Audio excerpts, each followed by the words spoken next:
야, 이걸 KG 모빌리티가 먼저 해버릴 줄은 몰랐는데요. 원활한 진행을 위해서 줄여서 KGM으로 부르겠습니다. 토리스 전기차의 환경부 인증 데이터가 드디어 공개됐습니다. 그런데 이게 지금 현대기아차뿐만 아니라 우리나라 전기차 시장 전체적으로 도움이 될 만한 데이터가 되겠더라고요. 제가 최근에 계속 말씀드렸던 환경부 인증 데이터, 이게 왜 그렇게 중요하다고 강조했는지 오늘 총정리를 할 겁니다. 토리스 전기차가 EV9을 이긴 게 있는데 이 데이터가 단순히 EV9을 이겼다는 것에만 의미가 있는 게 아닙니다. 더 중요한 건 따로 있습니다. 어떤 내용인지 쉽고 빠르게 정리해드리겠습니다. 내 차니까, 소중하니까. 그런데 이 많은 걸 대체 어디서? 세차용품 넘버원 N09 환경부 인증 데이터부터 바로 볼까요? 지금 보시는 게 환경부에서 공개한 토리스 전기차의 인증 상세 정보입니다. 소음 인증 상세 정보에서 우리가 봐야 할 건 맨 아래에 있는 주행 가능 거리입니다. 원래 KGM 자체 측정 결과로는 420km 이상이 나올 거라고 했잖아요. 그런데 상온 기준 복합 주행거리가 433km로 나왔습니다. KGM이 자체 측정한 데이터보다 높게 인증을 받은 거죠. 여기서 중요한 건 바로 아래에 있는 전 주행거리입니다. 333km가 나왔는데 이게 우리나라의 전차 시장 판도를 뒤집을 수 있는 중요한 데이터라고 볼 수 있습니다. 토리스 전기차에 들어가는 게 비아드의 LFP 배터리, 리튬 인산철 배터리잖아요. 리튬 인산철 배터리의 단점이 뭘로 알려져 있었나요? 리튬 이온 배터리보다 결절 효율이 떨어지기 때문에 경쟁이 안 된다, 뭐 이런 거였죠. 그래서 얼마 전에 말씀드렸던 게 이거잖아요. 리튬 인산철 배터리는 이론과 주장은 많죠. 시간이 지나면서 결절 효율도 발전하고 열 관리 시스템 기술도 발전해서 예전보다 훨씬 좋다는 주장은 많지만 이걸 입증하거나 체감할 수 있는 데이터가 굉장히 부족한 게 문제라고 했습니다. 왜냐하면 데이터가 대부분 중국발이거나 아니면 지르사가 주장하는 데이터였기 때문에 소비자들이 기본적으로 불신을 갖고 본다는 거죠. 그래서 중요한 게 환경부 인증 데이터라고 했던 겁니다. 우리나라 환경부 전기차 주행거리 측정 방법이 굉장히 까다로운 걸로 유명하잖아요. 어느 정도냐면 미국이랑 유럽 방식보다 까다로운 건 이미 잘 알려져 있고 전 세계에서 가장 까다롭다는 평가까지 받고 있습니다. 그래서 해외 브랜드 같은 경우는 실제로 주행하면 훨씬 더 멀리 갈 수도 있는데 한국 환경부 기준대로 하면 주행 가는 거리 수치가 짧게 나온다고 불만을 품기도 할 정도입니다. 우리나라는 미국 EPA 기준에 환경부 자체적으로 고정식을 대입해서 주행거리가 상대적으로 짧아지거든요. 왜냐면 워낙 우리나라 도로 상황이 다양하고도 가혹해서 환경부가 공식을 새로 만든 거라고 보시면 됩니다. 그래서 토리스 전기차한테 환경부 인증 데이터가 중요하다고 말씀드린 거고요. 전 세계에서 가장 가혹한 대한민국 환경부 기준 인증 수치가 나오면 이게 국내에서 인증을 받은 다른 전기차랑 비교가 가능해지니까 주행 가는 거리뿐만 아니라 결절 효율이 떨어진다는 논란까지 해소할 수 있다는 거였습니다. 길의 말에 뭐하나요? 실제로 데이터를 비교해보면 이렇습니다. 일단 토리스 전기차는 전륜구동 모델 18인치 휠과 타이어를 기준으로 인증을 받았고요. 73.4kWh짜리 배터리를 장착해서 상온 복합 주행거리는 433km, 저온은 333km를 인증받았습니다.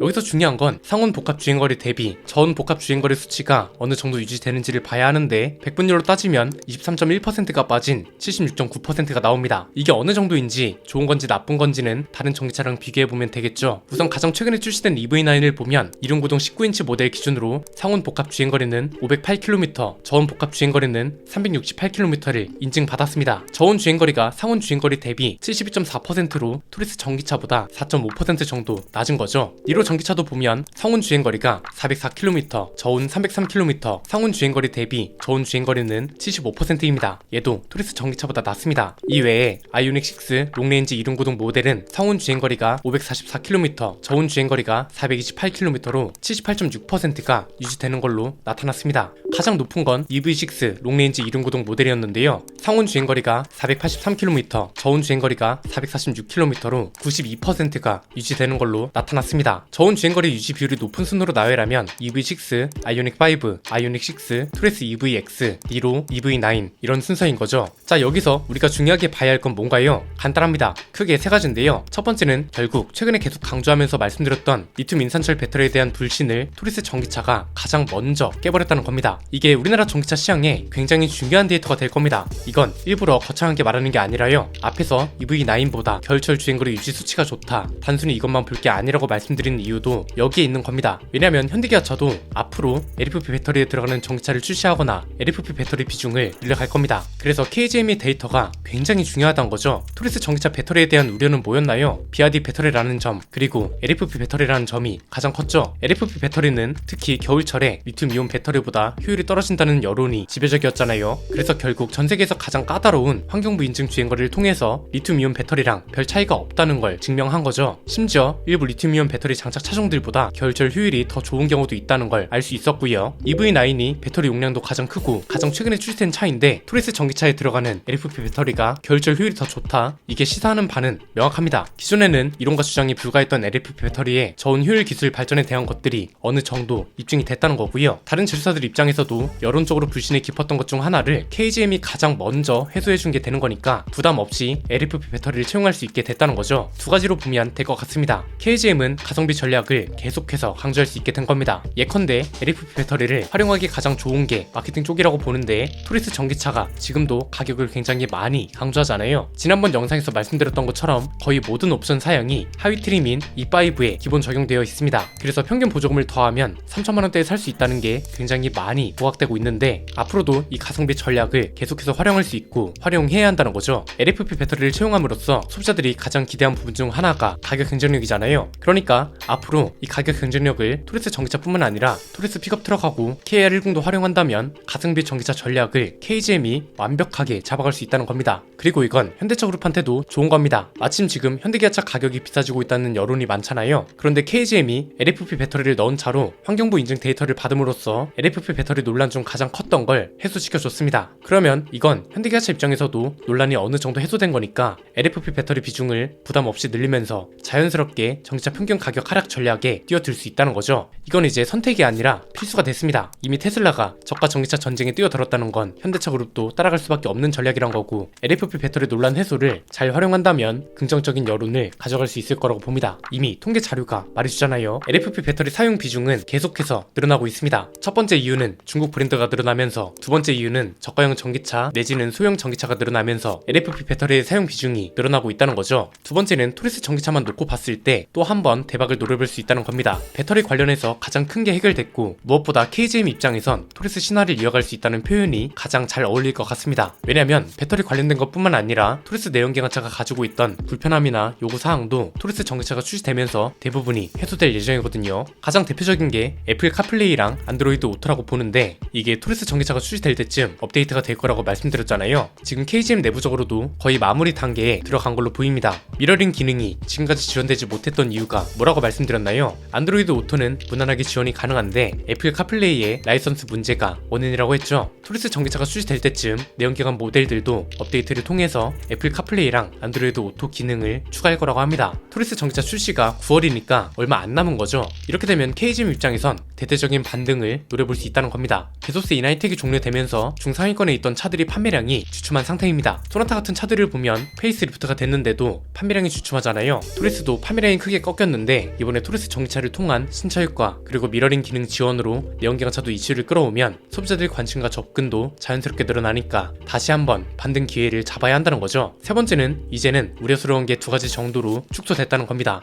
가장 걱정스러운 건 보조금일 것 같은데요. 9월에 출시되면 10월쯤 돼야 고객 인도가 시작될 텐데, 보통 연말쯤 되면 보조금이 모두 동나서 전기차 판매량이 확 꺾여버리잖아요. 이렇게 되면 토리스 전기차는 신차인데 판매량은 반강제적으로 안 나오게 되는 거니까 당일에 문제가 생기죠. 원인은 보조금인데 안 팔리는 차라는 낙인이 찍힐 거니까요. 신차한테 가장 안 좋은 수식어 중 하나인데, 의외로 KGM 내부적으로는 보조금 문제는 딱히 없다고 보는 것 같습니다. 왜 그런가 봤더니 올해는 전기차 보조금이 남아돈다는 소리가 나오고 있거든요. 작년에는 전기차가 워낙 많이 팔려서 보조금이 조기 소진됐다는 말도 나왔잖아요. 그런데 지난 7월 중순 기준으로 보조금 소진율이 50%도 안 된다고 합니다. 지역별 보조금 소진율을 보면 서울은 43.2%밖에 소진이 안 됐다고 하고요. 부산은 36.6%, 대구는 29.8%, 대전은 고작 12.4%밖에 안 된다고 합니다. 전국 평균이 44.6%밖에 안 되고 상반기가 한참 지났는데도 이렇다는 건 토리스 전기차가 출시될 시기에도 보조금은 남아있을 거란 소리죠. 이렇게 된 이유는 간단합니다. 일단 현대기아차 전기차 판매량이 작년 같은 기간 대비 8.6%가 빠졌고, 전체적으로 소비자들이 전기차에 관심은 많이 가지는데 전기차 가격 자체가 기본적으로 워낙 비싸서 하이브리드 같이 다른 친환경차로 눈을 돌리는 사례도 많아지고 있다고 봐야죠. 여기서 기대할 수 있는 건 토리스 전기차는 다른 경쟁 모델들보다 저렴하기 때문에 소비자들 접근이 더 수월할 거란 거고, 이거랑 연결되는 걱정거리 하나가 이제 공장 생산량입니다. 평택 공장 라인을 늘린다는 소리도 있고 새 공장을 짓는다는 소리도 있습니다. 그런데 이건 당장 이뤄질 이루어질 수 있는 게 아니잖아요. 기존 평택 공장은 내연기관차 생산에 초점이 맞춰져 있기 때문에 공급이 수요를 어떻게 따라갈지 이게 관건이라고 봅니다. 일단 토리스 전기차의 환경부 인증 데이터, 이게 국내 전기차 시장에 굉장히 중요한 데이터로 남을 건 분명하다고 보고요. 앞으로 나올 전기차들도 더욱 기대되는 이유가 아닐까 싶습니다. 오늘 내용은 여기까지입니다. 내용이 유익하셨다면 구독과 좋아요, 알림 설정 부탁드립니다. 지금까지 저는 안피디였습니다. 감사합니다.